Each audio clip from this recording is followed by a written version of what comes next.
Į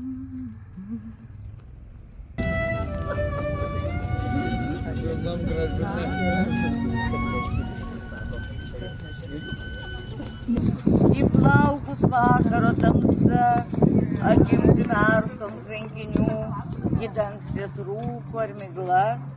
Ir tik šilkinis svečias vėjas, šalį aksomo pametėjo, nesuprasta kalba kalbėjęs, greitom kažkur tai nuskubėjo. Tas sukasi, matai, malūnas, matai. O čia kaip būna, tai čia atrodo kaip kelias, žinai. Nu va.